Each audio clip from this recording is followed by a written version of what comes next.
Welcome back from our first segment, or that concludes our first segment of the presidential election day. We now are going to hand the camera off to Matt Gedritis with a presidential hardball. Matt Gedritis will be hitting the candidates about how they've been running their platforms and their campaigns through posters, through commercials, and how they're getting out the vote to the American public.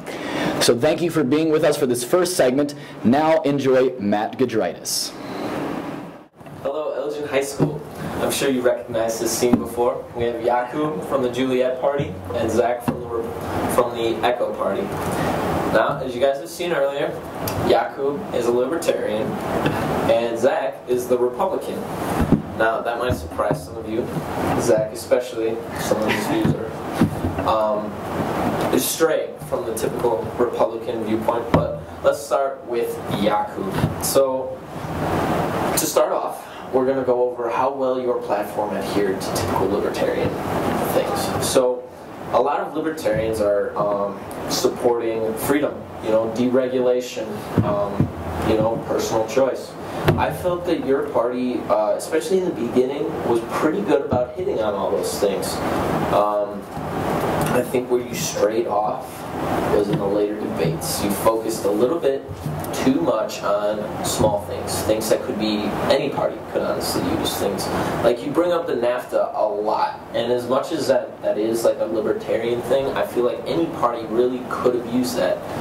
And because you guys had such similar platforms, you didn't really tout what separates the libertarian point from the Republican point. So whereas we have Zach on his social stances leading to the states, the Libertarian Party should have been more focused in promoting like how much like equality is. Like the gun control, definitely like easing back on that. Or you guys did bring up the abortion early on. That really that did have a separation between it and how you guys did.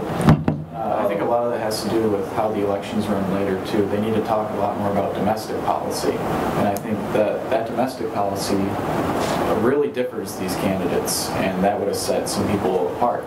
Because our stances on gay rights, marijuana, things like that are entirely different from Jakub's and my party, even though we seem very similar in retrospect. Yeah, I feel domestic issues, social issues, which separates libertarianism from the Republican Party, that by not hitting as much, by focusing more on foreign affairs, economics, and education, the three main topics during this election, I feel like the Libertarian Party, my party, didn't have as much of a chance to break through and sort of separate ourselves.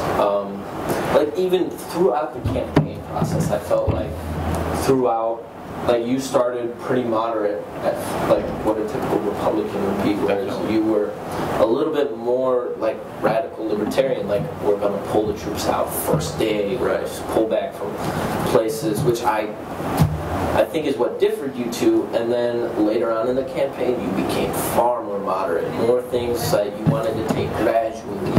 And you, I felt, got a little bit more radical, especially on your immigration stance. Like whereas first you started, we're just going to expand the green cards, now it's just your 2 questions, which I felt differed from what a typical Republican would do. Would probably cause you problems if you were to ever try and pass a bill in Congress. Because Republicans wouldn't vote for you because they don't believe in that immigration thing. Their constituents don't.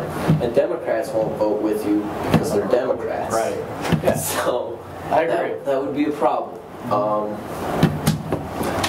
Next, your conduct, like the actual way that you presented yourself during debates. I felt like you kind of lost control during some of the later town hall debates. If they would give any resistance to what you were saying, you would explode, you would lose control, you'd spew out facts that I don't know how to necessarily fact check.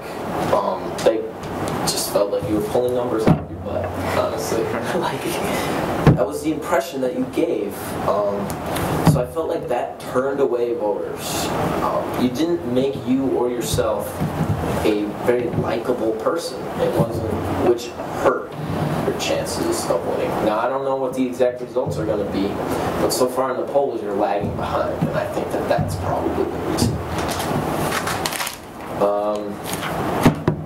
Yeah, so honestly, the lack of control, lack of discipline would probably be the biggest reason why I wouldn't vote for you.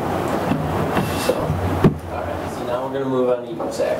So, my impression of how well your platform stuck with the Republican Party.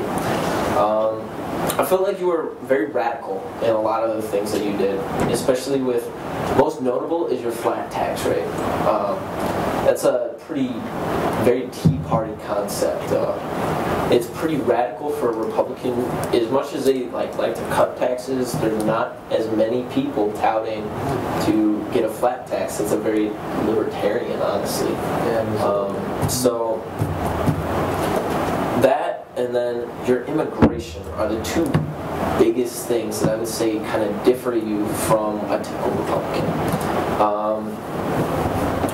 Immigration is usually not as big of an issue for a Republican, especially where in the beginning of the election you started with, we're just going to expand the green card program. And as the election went on, you got more radical, I want to say, more liberal even, toward making it just, amnesty kind of. Yeah, I mean, it wasn't necessarily a personal thing to me, but as I was being attacked by Talia and the Foxtrot Party, I felt that things needed to be cleared up because, I got people in the hallway saying, he wants to kick us all out and stuff, but that's definitely not the case. That is not how I feel at all. I definitely think that needed to be cleared up. And it was a little bit out there from like a typical Republican standpoint, but there was a couple of people that kind of agreed with what I was doing in terms of that. And being moderate, especially being a Republican in this type of population, is very important to get, especially young voters. I think that's what's going to help you win votes, honestly, because you look at your constituents, and to win the election, you got to adjust your platform. Which now, compared to a national Republican, I don't think you'd fare quite as well. I don't think I would either. Because you wouldn't have the support of the Republican Party. And then Democrats would support you from the Republican, as we've gone over. So, that was the two biggest things. And then next, your demeanor during the debates. You stayed very calm during the debates. You didn't attack in a mean sort of way. You had calculated responses. It felt like you understood what you were trying to tell people, where you wanted to go with your platform. So I gotta say that was very good. The biggest thing I gotta say, you haven't been controlling your party. Now it's a little bit harder for the civics kids out there to pick up on. Yeah, it's going on behind the scenes. It's always going on. It's very apparent to, I'm a voter too, so it's apparent to me. And the hatred, the hostility between your two parties is unprofessional. It's not appropriate. It won't win you votes, let's be honest. It's drawing away voters like me. You go into the hardballs and the debates, and you think Jakub and I are mortal enemies, but really, in real life, we're best friends. And it's just funny to see that dynamic of how, at the debates, we're so separated, but really, what's the separation is the parties. And as a candidate, honestly, with so many things going on, and you have to watch everything you say and everything, what you commit to. You have to watch out because somebody might be recording you at a wrong place, like printing money. And I was going to bring that up, actually. That was funny. You got to watch your mouth, especially during a campaign, because like on the national scale, you would be recorded all the time. There are no safe places. Like even in Iowa, that one guy, his scandal was he was in a closed room, and they were recording him, and he said some dumb stuff. So real life, really close, but our parties, they took it really seriously, and I think they got a little bit tense at sometimes, and I hope they're able to figure things out. I hope if anything, we can help remediate them back to their old friendships. It's not worth it over a silly election. Alright, so Jakub, what are your personal views, like how do they relate to your platform? Personally, I'd say that the libertarian fits me best as a label, but I wouldn't call myself a libertarian. I like to pick and choose my agendas, meaning that whenever I see a subject at hand, I try to assess it from both sides. So I don't try to approach it conservatively or liberally. I try to see it, how can this help America? And I do mean that. So with healthcare, even though I am adamantly against socialized healthcare, I believe that people should have access to healthcare and the government should help with that. Another thing could be the gun regulation. I feel like as a libertarian, pulling out all gun regulation is for me too harsh, but I try to put the mental health issue spin on it. So more thorough background checks. So not necessarily regulation, but overall I'd say the libertarian platform fits me best, but it honestly just depends on the question being asked. The biggest thing, like especially for a libertarian, like if you were actually elected president, there's just so much like already, like the Republican and Democrat parties in the Senate and the House of Representatives would probably be the biggest obstacle to passing libertarian legislation. It's really interesting today with all the young voters. A lot of them are very socially left-sided and very economically right-sided. And so you could see that coming. Like the past 3 elections have all been won by libertarian candidates. At Elgin, yes. Like that's a whole different thing. Like old people are still voting Republican, Democrat, but young people seem to like the libertarian platform. Yeah. So Zach, what about your personal views? How do they relate to your platform?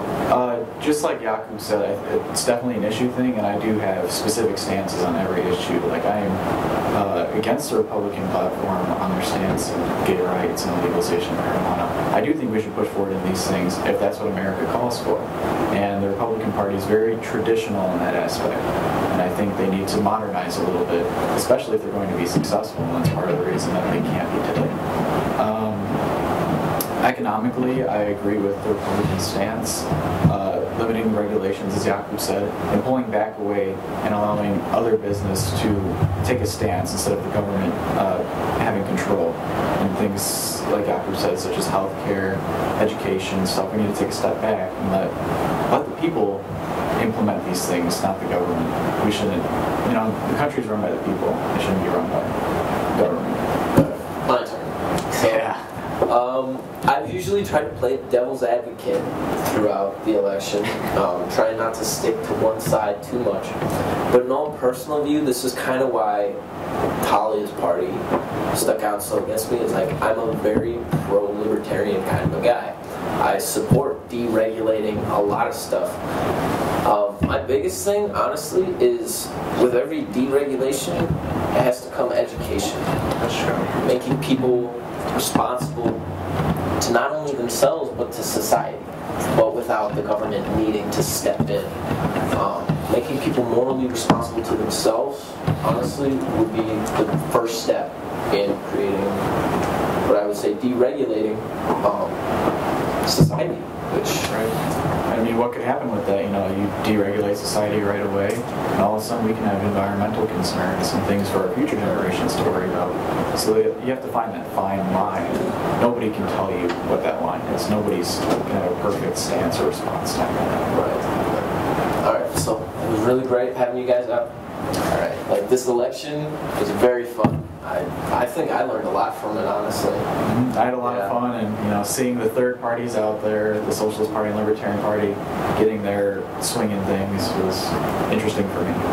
All right. Yeah. Thank you guys. Thank you to our media team, to Randall, to all the civics teachers. Brittany Bacardi, Mac Huss, Scott, Jesse, Chris, and Matt, of course. Thank you for everything you guys did this election. All right. Thank you, Elgin High School.